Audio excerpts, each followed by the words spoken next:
ಅಪ್ಪ ನೀವೇ ನನ್ನ ಹೀರೋ. ಫಾದರ್ಸ್ ಡೇ ಹಿನ್ನೆಲೆ ದರ್ಶನ್ ನೆನೆದು ಮಗ ವಿನೇಶ್ ಭಾವುಕ ಪೋಸ್ಟ್. ಕೇಂದ್ರದ ಎನ್ಡಿಎ ಸರ್ಕಾರ ಯಾವಾಗ ಬೇಕಾದರೂ ಬೀಳಬಹುದು ಎಂದು ಭವಿಷ್ಯ ನುಡಿದ ಕಾಂಗ್ರೆಸ್ ಅಧ್ಯಕ್ಷ ಮಲ್ಲಿಕಾರ್ಜುನ ಖರ್ಗೆ.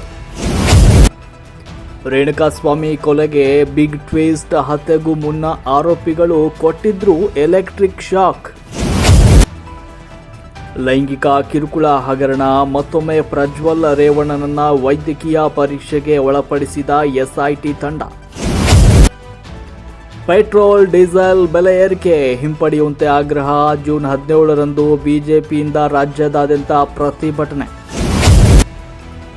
ರಾಜ್ಯದಲ್ಲಿ ಪೆಟ್ರೋಲ್ ಡೀಸೆಲ್ ಬೆಲೆ ಏರಿಕೆ. ಚಿಲ್ಲರೆ ಮಾರಾಟ ತೆರಿಗೆ ಹೆಚ್ಚಿಸಿದ ಸರ್ಕಾರ. ದ್ವೇಷ ರಾಜಕಾರಣ ಬಿಜೆಪಿ ಕೆಲಸ.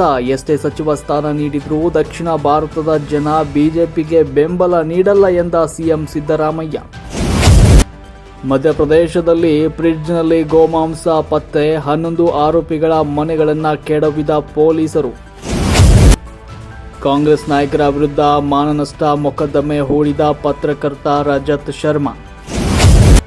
ಸ್ಕಾಟ್ಲೆಂಡ್ ವಿರುದ್ಧ ಗೆದ್ದ ಆಸ್ಟ್ರೇಲಿಯಾ. ಸೂಪರ್ 8ಕ್ಕೆ ಲಗ್ಗೆ ಇಟ್ಟ ಇಂಗ್ಲೆಂಡ್.